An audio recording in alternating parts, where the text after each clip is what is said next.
News. It's November 21, 2015, and we're going to do another one real quick because I'm tired of hearing about it. The history of artificial clouds, how to geoengineer a planet with jet fuel. Now, I've been covering chemtrails for about 3 years. I went to the Washington, D.C. EPA hearing and testified on this, so trust me, I know what I'm talking about. And we're going to get down to brass tacks. What is geoengineering and chemtrails? I'm going to go all the way to the bottom. We're going to do it first. All right, so this is more references than you can shake a stick at, but the bottom line is this. If you want to know how to geoengineer a planet, you do it with the jet fuel. And if you want to talk about it, this is how they talk about it. Impacts of aviation fuel sulfur content on climate and human health. Links are provided. They will be in the details. Let's get down to what they're doing here. Applying high fuel sulfur content fuels at aviation cruise altitudes combined with ultra-low sulfur jet fuel at lower altitudes resulted in reduced aviation-induced mortality and increased negative radiative index compared to the baseline aviation scenario. So basically what they're talking about is ultra-low sulfur jet fuel is biofuel, alternative fuels for jets. What are biofuels? Well, they started really coming around in 2000. There was this thing called the U.S. Energy Independence Act of 2007 that mandated that all planes start using it. And what they've determined is, A, chemtrails are heating the planet. They trap heat, they insulate the planet, and they make it hotter. So how much hotter do they make it? Nobody knows. But in the end, because of carbon taxes and carbon credits and the whole carbon trade-off scheme, the aviation industry will be broke by 2030 if they don't get their stuff together. So when you assess the climate impact of aviation, right now they're mainly focused on CO2. However, the aviation industry recognizes that everybody online complaining about chemtrails are pretty pissed off about the clouds. And these clouds are pretty special. And the clouds right now are heating the planet. So to geoengineer the planet with jet fuel, they are proposing using biofuels when you take off, because less sulfur will mean less dead people around airports. And then when they get to high altitude, put more sulfur in the jet fuel. And the reason why is because that sulfur will cool the planet using these clouds. Right now, they're heating the planet. If they put enough sulfur in, it'll cool the planet. Think I'm joking. There's plenty of references for this stuff. Right now, the Access 2 flights are testing this stuff. And you can see here, this is from the AMS, and they talk about JP8 doped with sulfur. JP8 fuel doped with sulfur. Now, let's go for another one. Let's find it right here. This is from Academy of Finland, FICA's funded COOL project, the COOL project. Stratospheric sulfate injections with commercial aircraft. And as you can see, commercial aircraft could be used to deliver sulfate into the stratosphere by increasing fuel sulfur content and the flight altitude of intercontinental flights. The sulfur content of the fuel should be increased to about 50 times the current level to have a significant cooling effect. The cooling effect would be confined to the northern hemisphere. And as you can see, blue areas, this is where if they put a lot of sulfur in the jet fuel, it'll cool the planet. As you can notice right here in the middle of Africa, it got a little warmer. What they know about geoengineering solar radiation management, or blocking the sun with chemicals like sulfur in the fuel, is that it will decrease rainfall in the southern hemisphere. So South America, Africa, Australia, you're probably not going to get as much rain if they do this like they like to.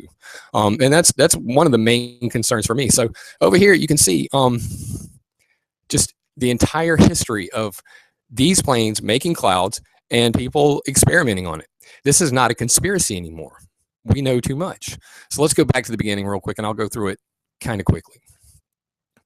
All right, so what are we talking about here? There are many terms for the same things, but they're clouds. They're clouds made by planes. We're calling them chemtrails, contrails, persistent contrails, contrail cirrus, aviation-induced cloudiness, aviation-induced cirrus, induced cirrus cloudiness, jet-produced cloud cover, artificial clouds, global dimming.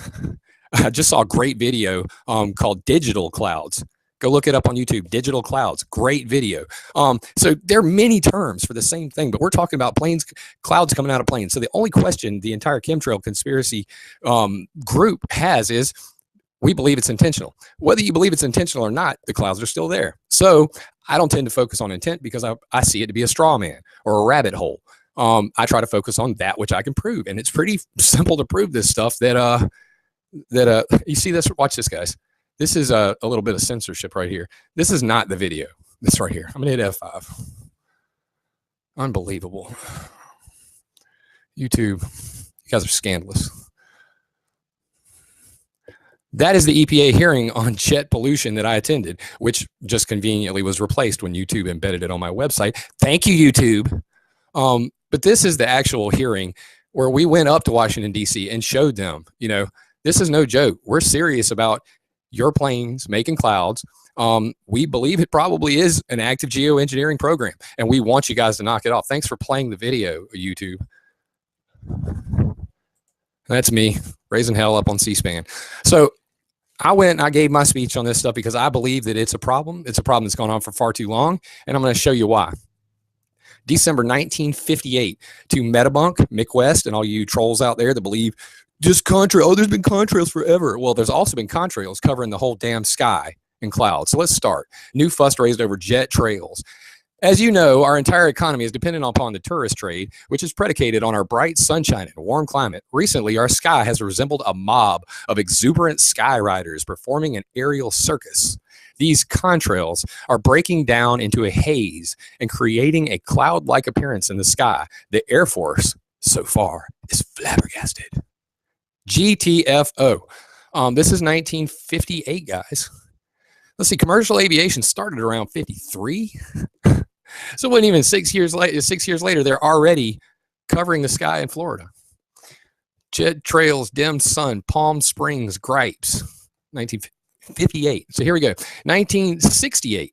There was a scientist, Reed A. Bryson, and he was quoted as saying, "Man making Earth a bad place to live," professor says. And he says, where jets are operated today, cirrus clouds have increased by 5 to 10%. He estimated that if the day came when 300 supersonic transports were in the air at one time, the region of operation of most supersonic transports might easily be 100% covered in cirrus clouds.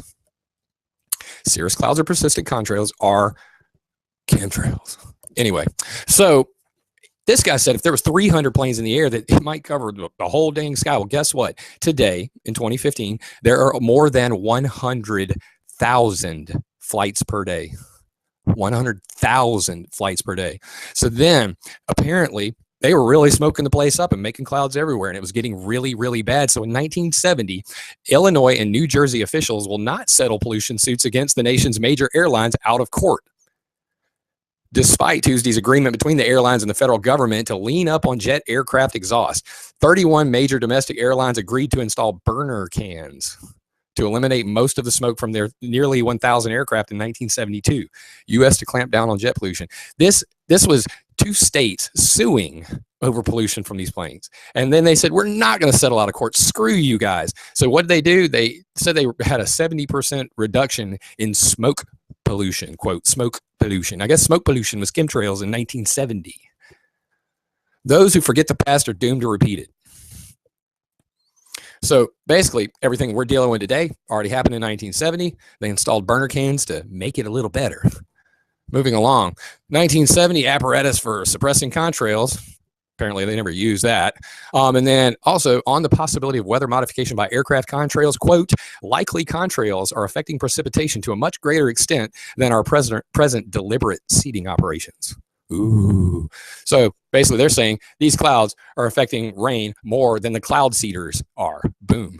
Study revealed on jet pollution, jet air pollution cut, 74. This is weather modification by carbon dust absorption of solar energy. They were talking about using carbon dust, carbon black soot coming out of planes to modify hurricanes. The reason why? Soot is black. It absorbs heat. If you put heat into a hurricane, you can steer it.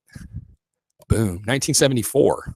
1980, clouded judgment. Do jet contrails increase cloud cover? Is this a joke? Oh, wait. It was ABC News or NBC News. That explains it. Moving along, a high-flying theory on the acid rain problem. Did you realize that chemtrails are full of sulfur, like we were talking about at the beginning of this? Sulfuric acid, acid rain. When I was in high school, all they talked about was acid rain on a daily basis. What, they banned the term? Because I haven't heard anything about acid rain in like 20 years.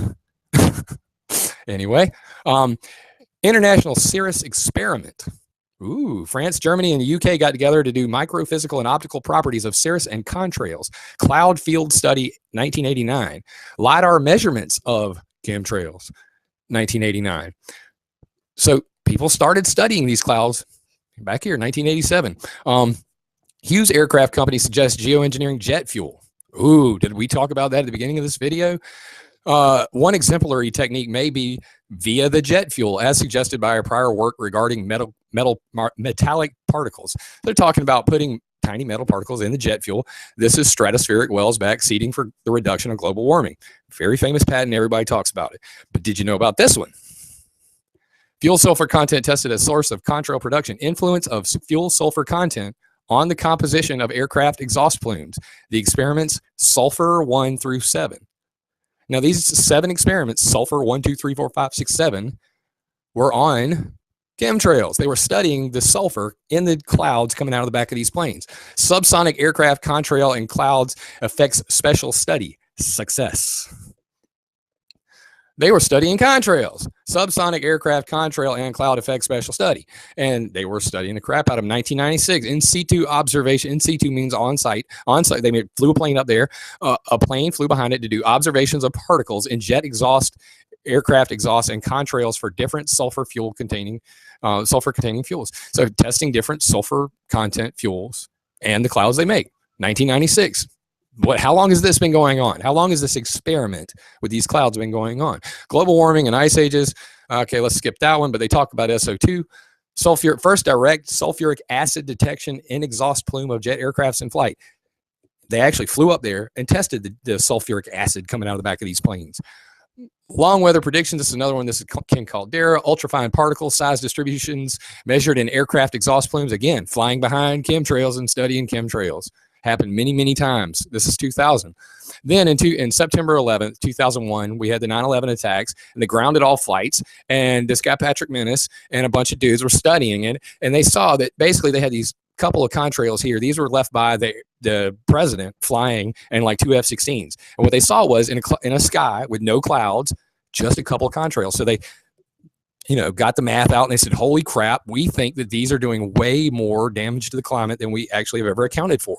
Because basically they say that, if a cloud has spread out and it becomes a cirrus cloud, it's no longer a contrail. So the IPCC doesn't account for it, or, it's just not, we can't tell the difference between natural clouds and ones left by planes because after they spread out, they look like all the rest.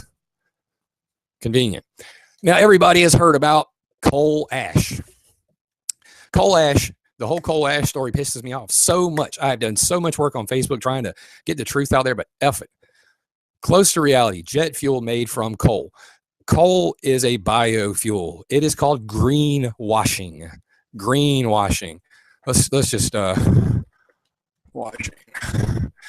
Greenwashing is a compound word modeled on whitewash or green sheen, is a form of spin in which green PR or green marketing is deceptively used to promote the perception that an organization's products, aims, or policies are environmentally friendly. Greenwashing. The whole the coal fuel, biofuel, that's greenwashing. That's taking dirty coal. They call it clean coal. I know you've heard the term by now. Coal ash my ass. Biofuels. Coal ash zeolites. I don't want to get too heavy for anybody, but coal ash is bullshit. Coal biofuels, go look it up. Tons of stuff on it. And the reason they want these biofuels is because by now, at this point, they realize these clouds are pretty much screwing everything up. Ooh, what can we do? Let's sky graffiti warming up Earth, 2006. CBS. Oh, now the narrative's starting to change. These things are trapping heat. They are screwing up the planet. Albedo enhancement by stratospheric sulfur injections. By Paul Crutzen, the Nobel Prize winner, stratospheric sulfur injections. Moving along. The Energy Independence and Security Act of 2007 basically mandated that we use chicken fat and, I got all these different links for, excuse me, chicken fat fuel emissions look cleaner, greener. Ooh, green aviation, green washing. So they're using this coal. They're using all these different things now. Like trash, municipal waste jet fuel. Let's go get your trash from your city and turn it into jet fuel. Maybe that might be a good idea. I don't know. I just think it's weird that nobody knows about this stuff. So let's continue. Scientists take conspiracy out of airplane contrails 2007. What? 93,000 flights per day in 2008. We're now up to over 100,000. I think this video was actually made by Mick West. But it gives you an idea. I mean, look at that. Look at all these little dots spraying crap everywhere, making clouds, and everybody doesn't want to talk about the reality of the situation. But 100,000 flights a day and all this shit spewing out, bad. Department of Homeland Security and MIT team up to steer hurricanes with carbon black aerosol soot. And this guy's name is Mosh Alamaro. He's getting money from Bill Gates' Pfizer program. They're calling hurricane mitigation, steering hurricanes now. They're calling that shit geoengineering. I don't understand it. I said it to Ken Caldera in 2012. What you guys are doing, geoengineering, weather modification, they're the same. They're exactly the same. They're just on different scales. Geoengineering, worldwide. Weather modification, local. That's the only difference. They're both doing the exact same thing. So this guy says this presentation is focused on the use of carbon black aerosol to selectively heat parts of the atmosphere by dispersion of carbon black aerosol above a hurricane. What does it look like? It looks like that. Halt a hurricane. Fleet of transport aircraft flying 50,000 feet drop soot into the path at targeted areas in the hurricane. Now, you know what's really interesting is Hurricane Sandy, the one that went up there and doused New York and flooded shit out of it. They routed every single plane in front of that hurricane. Every single aerosol, soot, sulfur, all of it, metal, all of it that came out of there, it went into that hurricane. It just got worse and worse and bigger and bigger. They know, based on the paper back here in 74, on the possibility of contrails, this one right here, they know that these contrails and these clouds coming in these planes are screwing with all this stuff. So why would they continue to route flights directly in front of it? I do not know. But let's move along. Dope jet fuel discussed at weather modification conference. Use commuter aircraft with their jet fuels doped with aerosol generators. Yeah, and that's legit, dude. All this stuff, very legit. And you can go over here. I've even put that video up on YouTube, and you can see it right here. It's William Cotton talking at the weather modification conference, and there's the slide. How to see. Use commercial aircraft. Put some dope crap in their fuel. In the fuel. Not from some special spray hose, not from some magical device that everybody's looking for, in the fuel. I've been saying it for 2 years. Grow up, people, and let's do something about this. And there's the video. Modification of cirrus clouds to reduce global warming. Research paper. Dissolved or suspended in their jet fuel and later burned with the fuel. A potential delivery mechanism for seeding material is already in place. The airline industry. All real papers. All legit papers. IOP Science. Bam. David Mitchell, William Finnegan, 2009. Let's burn some shit in the jet fuel. Aviation and global climate change in the 21st century. And as you can see here, induced cirrus cloudiness, key uncertainty. In the IPCC models, Lee et al. 2009. They don't know shit about these clouds. Cloud aerosol interaction is the most unknown of the variables in their models. They don't know jack about clouds and aerosols and how they interact. Continuing, contrails spreading into cirrus, COSIC. Yeah, another program you might want to check out if you're not familiar with it. And as you can see, a case study for the radiative forcing of persistent contrails evolving into contrail-induced cirrus. This is great. A single aircraft operating in conditions favorable for persistent contrail formation appears to exert a contrail-induced radiative forcing some 5,000 times greater than the recent estimates of the average persistent contrail radiative forcing for the entire civil aviation fleet. So what does that say? They came up with a number and they said, here's what we think all of the planes, the 100,000 planes a day, are doing to the environment. And when they had the opportunity, and an E3 AWACS was flying over the UK. This was during the volcano, okay? Same thing happened in 2001 with the 9/11 thing. They had one plane in the air and they were able to study it. This is one plane. And as you can see, there's circles right here. This is the E3 AWACS doing circles, looking for terrorists, or right off after the volcano. And you can see these clouds spread out and cover most of the UK.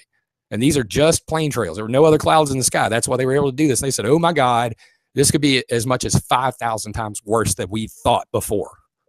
Boom. So that's a problem for them. That's a big, big problem for them. And we're gonna have to really, wait for some more details, because basically there's a great fight in the scientific community over how bad is it. But regardless, benefit, risks, and costs of stratospheric geoengineering, dispersing gases from planes, addition of sulfur to the fuel, release the aerosol through the exhaust system, release the sulfur from its own tank within the plane. I don't know how many more quotes do you need to get it, because I'm going to make sure that this entire community gets the seriousness of what's going on and how big this is and how it works, who's doing it and why. Why are they doing it? Says so right here.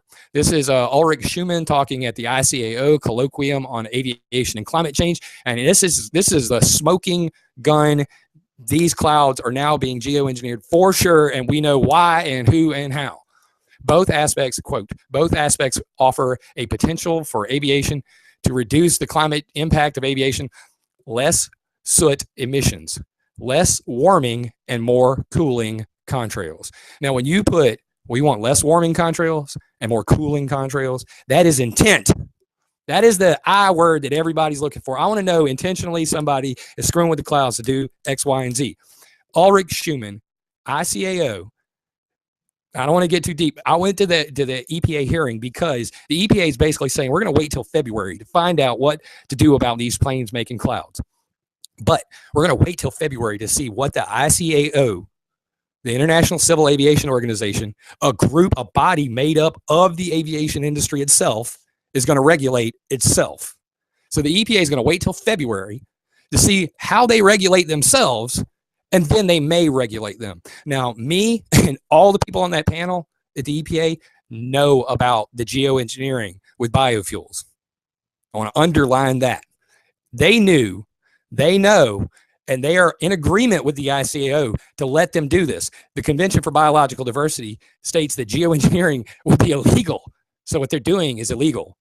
What they're trying to do is let's jigger the clouds coming out of these planes to make them cool the planet, and then we can avoid paying carbon taxes. Hell, if we cool the planet, we can actually get carbon credits. It's about that money, people. It's about that money. And you can see right here, he says contrails with larger aircraft are thicker and stay longer than smaller ones. More soot causes smaller ice particles with sediment, later cause longer contrails. These are some of the studies. They're going, oh, how are these clouds getting made? Well, what are we going to do about it? Less warming and more cooling contrails. Smoking gun. Then they came up with the COSIP, Contrail Cirrus Simulation and Prediction application, which can tell them where the contrails are going to occur. They can plan for it, probably make some money off of it. And here's a whole bunch more of the studies for that. So look through those. Omega, formation flying civil airlines. Have you ever seen the planes flying? There's like 3 or 4 of them in a row, and they look like a bunch of geese. Well, that's exactly what the DLR is proposing. Geese fly in a formation where the plane, the bird in the lead does all the work, and the planes in the rear, or the birds in the rear, don't do as much work. Well, if they can line the planes up, they could save on gas. Yeah, that's interesting stuff. Excuse me. Then, of course, Case Orange. This was the Belfort Group's chemtrail reports, 328 pages, and they covered a lot of what I'm talking about. A lot of it. You can check that out. And then atmospheric science, seeing through the contrails. Spreading contrails may be causing more climate warming today than all the carbon dioxide emitted by aircraft since the start of aviation. Boom. Not cooling the planet, people. Heating the planet right now, and that's a bad thing. Design of aircraft trajectories based on trade-offs between emission sources. Ooh, persistent contrail formation model. If we fly this way, maybe we can avoid some of these. If we fly through them and intentionally make them and they cool the planet, hell, we can make some money on that. That's great. David Keith, Geoengineering Cost Analysis. We're up to 2011 now. However, this is quote David, injection of sulfuric acid into the exhaust. I mean, come on, people. Injection of sulfuric acid into the exhaust. How do you do it? You put sulfur in the jet fuel. And then he talks about how much all that will cost.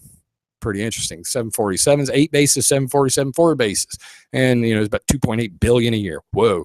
Or no, $4.5 billion for 1 year of operations to dump chemicals on your head. Bad man. Do planes trigger rains? This is about hole punch clouds, if you ever want to look about it. But airplanes do cause clouds to dump their contents prematurely. When they fly through clouds, they can burn a hole in them, make it rain. Bad stuff. United Airlines, first U.S. commercial advanced biofuel flight. And this is United Airlines going, we're going to go ahead and try this camelina plant, biofuel, algae-based, coal-based, give me something. Give me any kind of fuel that I can burn that won't make as many clouds or make some clouds that cool the planet, because for F's sake, we don't want to pay all this carbon taxes. They were first in the ring, but before this, the military had already tried it, I believe. The birth of ultra low sulfur jet fuel. This is NASA Alternative Fuel Research. It's called CAFE, Commercial Aviation Alternative Fuels Initiative. And you can see right here, the JP8 has 100 on the sulfur. And then they've got these, no sulfur, ultra low sulfur, zero sulfur fuels. These are the ones they're going to use on takeoff that we talked about at the beginning of the video. We want to use fuels that are biofuels so that we kill less people around airports. And then when we get up into the air, we're going to use the other gas tank, because there's more than one tanks in these planes. And we're going to use the high sulfur content fuel when we're up there. Insanity. Insight researchers explore how aircraft contrails can impact in climate. And this is the researchers at the Surfax Laboratoire d'Aérologique recently received an Insight Award for 20 million hours at the Argonne Leadership Computing Facility. So this is a supercomputer that they're trying to figure this stuff out on. They still don't know. It's 2015. They still don't know shit about it. Now here's a crazy one. Geoengineering paper proposes U.S. Air Force Civil Reserve Air Fleet craft convert Boeing 747s to deliver chemicals for solar radiation management. Yeah. Determining the Boeing 747 conversion costs for the craft program. And you can see that over here. It's on the military site, oai.dtic.mil. And what basically this is, the Civil Reserve air fleet is a way for them to take, planes that are in the air today and rapidly convert them to military use. All right. Now, I wouldn't even be talking about this had David Keith not brought it up. So this is in Jay McClellan's, what's the title of the paper? Let's make sure everybody's playing along here. Cost analysis of stratospheric albedo modification delivery systems. Okay. And this is, you can see it's on here. It's on Keith.C's. So that's David Keith's website. He's got a link to it. And this is McClellan, David Keith, and Jay Apt. All right. And you can flip through that bad boy. And I'm going to go down here just so you guys know I'm not making this shit up. There's a picture. Put the picture here. Here's the picture. I don't know why. People just don't read this stuff, I guess. I read everything. So in David Keith's little chart he's got here, I saw this. B. U.S. Air Force Civil Reserve Fleet passenger jet to cargo conversion cost. B. Right there. Large cargo Boeing 747, $30.5 million. Fiscal year 10. So I guess that would have been 2010. I guess by figures. But anyway, he says right here, B. And I saw this B and I said that. So what he's talking about is using the military, U.S. Air Force Civil Reserve Fleet, to convert Boeing 747s to deliver chemicals. David Keith was proposing using our military to do that. That is interesting. IMO TBH. So, and of course, that's also funded by Bill Gates' FISER program. Stratospheric passenger flights are likely an inefficient geoengineering strategy. So there's a hater. Commercial aircraft not viable strategy for geoengineering. So I guess they saw David's paper and was like, that's just too damn expensive. We can never do this. These two papers. They're wrong. U.S. Air Force Defense Department switching to civil grade aviation fuel. They had this thing called the single fuel concept. They screwed up the skies from 1988 to 1996 when they converted every single plane in the military to JP8. JP8 has a 10 times concentration of aluminum as JP4 that they were using before. So all the aluminum in the sky probably has a lot to do with that JP8, because JP8 was loaded with aluminum. Anyway, so now they're converting away from that. Everybody in the world is going to use Jet A. And that just means that it's easier to put the same thing in all the fuel for everybody. So again, we're here at the commercial, the FICO thing, inject sulfate aerosols in the fuel. I mean, by now we've got to that point. Then AMEG, the Arctic Methane Emergency Group, said that methane is going to blow up the planet and we need to geoengineer the Arctic immediately to fix that. And in that, he says, enhance the current cooling effect of currently emitted sulfate aerosols in the troposphere. For example, the regulation to ban bunker fuel for ships should be relaxed. Now, what is he talking about with ships? Might as well do this now. I'm going to come over here to Climate Viewer 3D. This is at climateviewer.net. This is my app I made. I'm going to click on layers. Then I'm going to click on satellites. You can see right here, satellite imagery, MODIS, Terra, corrected reflectance. All right. I'm going to turn that on. We're going to see two things. Ship tracks. See these ship tracks? Ship tracks make contrails look like tiny little dots in the sky. Want to see the comparison? That's ship tracks. That's about the size of, it's bigger than Texas. That's the size of Texas there. Some more right down here. You can see them clear as day. See the white lines. I'm going to show you them in a better format in just a second. But over here, here's the contrails. Now, same thing. They're screwing up the sky. You know, big stripes. We all recognize them. But when you compare those to those, there's really no comparison. And that's what the guy's talking about here, bunker fuel for ships. So if they relax the regulation on bunker fuel, haven't even looked it up, look it up yourself, and then send it to me because I'll love to hear it. Bunker fuel is obviously, it produces more clouds, like we're seeing right here in the, in the 3D. This is NASA satellite from yesterday, by the way. You can see that right here. I go to click on the little folder, and you see right here, imagery date, November 20, 2015. If I click this and I change the date, it'll load up the one from yesterday. Doesn't look as bad. But anyway, let's turn that one off, and I'm going to go to the 367 band. Look at this. It highlights ship tracks. Look at the color difference now. You can even see the ones that are in the clouds. You could not see those on the other color bands. So if you turn it to the 367 band, they got a special one for highlighting this shit. Look at that. And you can see them clear as day, even in the brightest white clouds. And occasionally it'll even highlight the contrails, but usually, oh, look, you can see the shadows from the contrails. So those trails in the sky were so big that they actually left a shadow line on the ground there. See that? Nasty stuff. And that's why I have this, app here, is to track geoengineering and stuff. And of course, if you want to learn about geoengineering, click on geoengineering right here and see all of the programs worldwide. It'll be more than enough to wet your whistle. So let's go back over here. This video is getting kind of long and I need to wrap it up. Jet biofuel enlisted for contrail control. This is pretty much it in a nutshell. These biofuels are being billed as the savior for the aviation industry to keep them from getting carbon taxed out of the damn sky. And I think it's crazy. I think it's crazy. Nobody knows about it. Nobody's really talking about alternative fuel effects on contrails at cruise emissions. The access flights are being flown by the FAA's ACCRI, Aviation Climate Change Research Initiative. Dr. Rangsai Halthori, I've talked to him several times. Access to alternative fuel flights begin tests. NASA to study effects emissions of contrail formation on burning alternative jet fuels.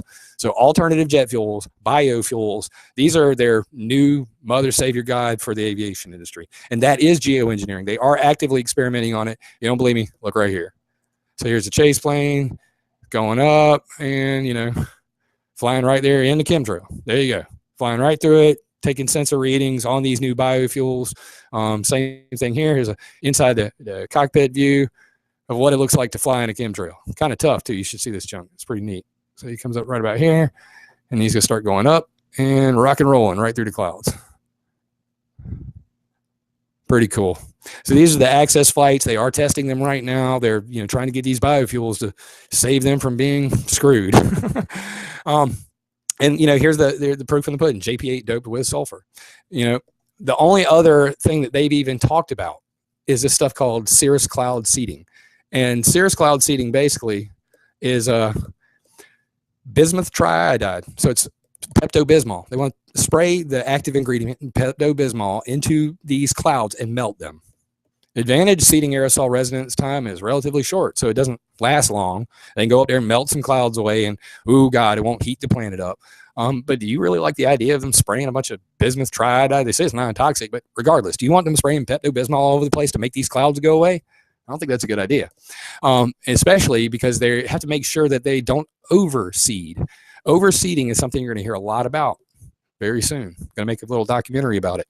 But overseeding, basically, they are putting too many particles into these clouds, which can cause droughts, which can shut off precipitation.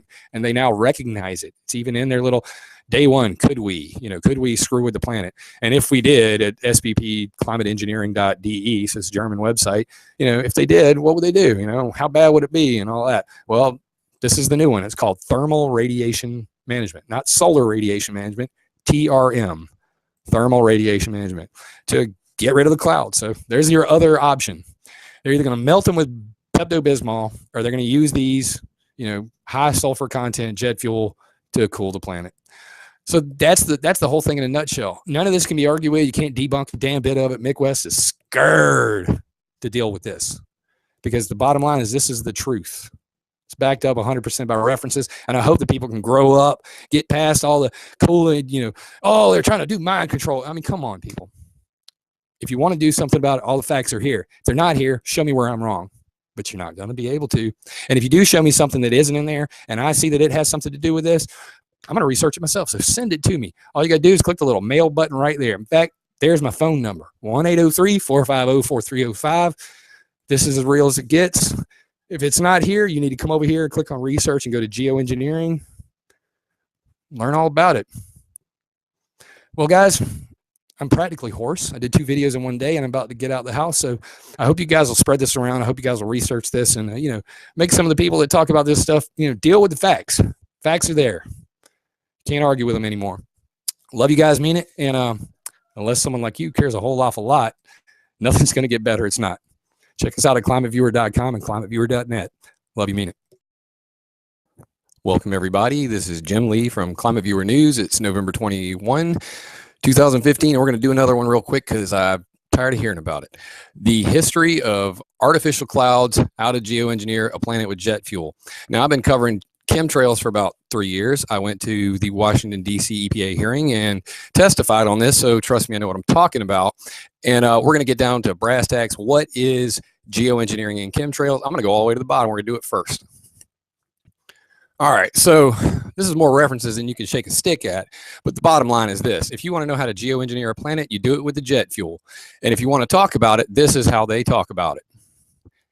Impacts of aviation fuel sulfur content on climate and human health. Links are provided. They will be in the details. Let's get down to what they're doing here. Applying high fuel sulfur content fuels at aviation cruise altitudes combined with ultra low sulfur jet fuel at lower altitudes resulted in reduced aviation induced mortality and increased negative radiative index compared to the baseline aviation scenario. So basically what they're talking about is ultra low sulfur jet fuel is biofuel, alternative fuels for jets. What are biofuels? Well, they started really coming around in 2000. There was this thing called the U.S. Energy Independence Act of 2007 that mandated that all planes start using it. And what they've determined is, A, chemtrails are heating the planet. They trap heat, they insulate the planet, and they make it hotter. So how much hotter do they make it? Nobody knows. But in the end, because of carbon taxes and carbon credits and the whole carbon trade-off scheme, the aviation industry will be broke by 2030 if they don't get their stuff together. So when you assess the climate impact of aviation, right now they're mainly focused on CO2. However, the aviation industry recognizes that everybody online complaining about chemtrails are pretty pissed off about the clouds. And these clouds are pretty special. And the clouds right now are heating the planet. So to geoengineer the planet with jet fuel, they are proposing using biofuels when you take off, because less sulfur will mean less dead people around airports. And then when they get to high altitude, put more sulfur in the jet fuel. And the reason why is because that sulfur will cool the planet using these clouds. Right now, they're heating the planet. If they put enough sulfur in, it'll cool the planet. Think I'm joking. There's plenty of references for this stuff. Right now, the Access 2 flights are testing this stuff. And you can see here, this is from the AMS, and they talk about JP8 doped with sulfur. JP8 fuel doped with sulfur. Now, let's go for another one. Let's find it right here. This is from Academy of Finland, FICA's funded COOL project, the COOL project. Stratospheric sulfate injections with commercial aircraft. And as you can see, commercial aircraft could be used to deliver sulfate into the stratosphere by increasing fuel sulfur content and the flight altitude of intercontinental flights. The sulfur content of the fuel should be increased to about 50 times the current level to have a significant cooling effect. The cooling effect would be confined to the northern hemisphere. And as you can see, blue areas, this is where if they put a lot of sulfur in the jet fuel, it'll cool the planet. As you can notice right here in the middle of Africa, it got a little warmer. What they know about geoengineering solar radiation management, or blocking the sun with chemicals like sulfur in the fuel, is that it will decrease rainfall in the southern hemisphere. So South America, Africa, Australia, you're probably not going to get as much rain if they do this like they like to. And that's one of the main concerns for me. So over here, you can see just the entire history of these planes making clouds and people experimenting on it. This is not a conspiracy anymore. We know too much. So let's go back to the beginning real quick, and I'll go through it kind of quickly. All right, so what are we talking about here? There are many terms for the same things, but they're clouds. They're clouds made by planes. We're calling them chemtrails, contrails, persistent contrails, contrail cirrus, aviation-induced cloudiness, aviation-induced cirrus cloudiness, jet-produced cloud cover, artificial clouds, global dimming. I just saw a great video called Digital Clouds. Go look it up on YouTube, Digital Clouds, great video. So there are many terms for the same thing, but we're talking about planes, clouds coming out of planes. So the only question the entire chemtrail conspiracy group has is, we believe it's intentional. Whether you believe it's intentional or not, the clouds are still there. So I don't tend to focus on intent because I see it to be a straw man or a rabbit hole. I try to focus on that which I can prove. And it's pretty simple to prove this stuff that you see this, watch this, guys. This is a little bit of censorship right here. This is not the video. This right here. I'm going to hit F5. Unbelievable. YouTube, you guys are scandalous. That is